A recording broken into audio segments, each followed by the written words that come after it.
You finish using a public toilet in ancient Rome. There is no toilet paper, no private stall, and beside you is something that looks almost ridiculous, a wooden stick with a sea sponge fixed to the end. According to the traditional story, this was the Roman Tersorium. The famous explanation says Romans used it instead of toilet paper, rinsed it afterward, and sometimes reused it. Maybe even shared it. But there is a problem.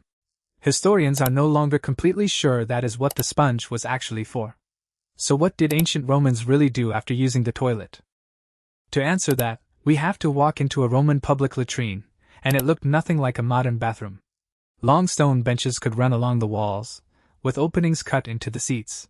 Several people could sit beside each other at the same time, often with no partitions, no locked doors, and no individual cubicles. Beneath the seats was a waste channel or drain, and in front of many of the seats ran another shallow channel carrying water. That little gutter is important, because Roman toilets were designed around water, not paper, and that gives us our first clue. Maybe the most important Roman cleaning tool was not a sponge at all. Maybe it was simply water. The toilets themselves seem to support that idea. Many Roman toilet seats had an opening extending toward the front, which could have allowed someone to clean themselves from the front while still sitting down. And directly below them was water. A person could potentially scoop it up using a small container, or perhaps even use the hand. That sounds uncomfortable to us, but in a world without toilet paper, it makes practical sense. And then we come to the object everybody remembers, the sponge on a stick, the Tersorium. It sounds like something invented specifically to make modern people grateful for toilet paper. A wet sea sponge attached to a wooden handle, sitting inside a Roman toilet. The traditional explanation is simple. You used the sponge to wipe yourself, then rinsed it, then left it behind, maybe for somebody else. And that last part is exactly why the story became famous. Romans sharing one disgusting toilet sponge is almost impossible to forget. There is just one problem. The ancient evidence never explains the process that clearly. A sponge attached to a wooden stick definitely appears in ancient sources, but those sources do not give us a Roman instruction manual saying, "This is what you wipe yourself with." And one of our best pieces of evidence actually makes the mystery worse. The Roman philosopher Seneca tells a disturbing story about a German prisoner who was being prepared for the arena. The man went to a latrine, and inside he found a stick with a sponge attached to it. Seneca says the object was kept there for cleaning filth. The prisoner used it to kill himself. It is a grim story, but for historians there is one extremely important detail. Seneca tells us the sponge on a stick belonged in the latrine, and he tells us it was used for cleaning, but he never clearly tells us what it cleaned. Was it used to clean the person, or was it used to clean the toilet itself? That single question changes the whole story, because the Tersorium might have been ancient toilet paper, but it might also have been something closer to a toilet brush, a tool for cleaning the stone seat, the area around the opening, or the mess left behind. And it is possible that its use varied from one place to another. Which means one of the most famous facts about Roman daily life may not be as certain as people think.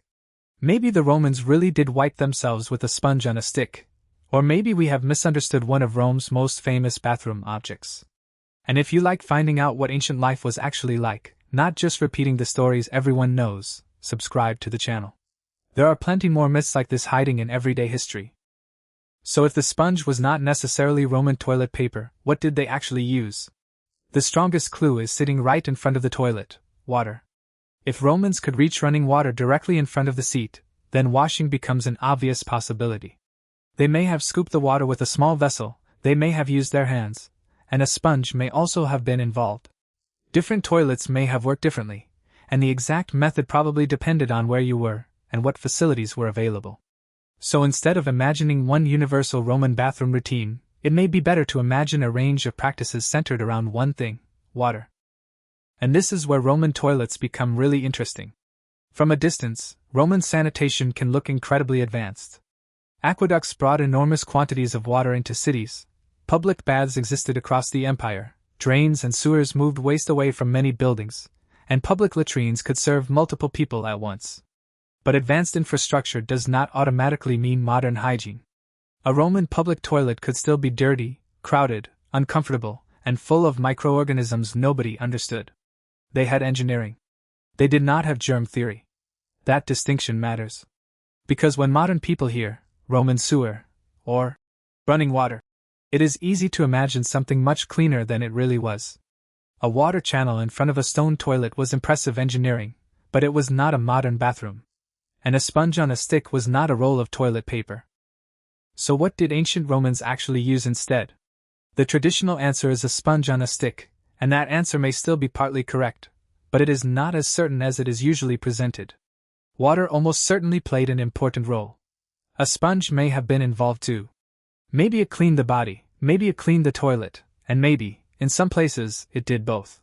What we cannot confidently say is that every Roman walked into a public latrine, grabbed the same communal sponge, wiped themselves, rinsed it, and passed it to the next person. That neat, disgusting story is much more certain on the internet than it is in the ancient evidence. So the next time someone tells you that Romans all shared one sponge instead of toilet paper, the best answer is not necessarily no. It is maybe. Because we know the sponge was there. We know the water was there. But exactly what happened after a Roman sat down? 2,000 years later, that part of the bathroom is still not completely wiped clean.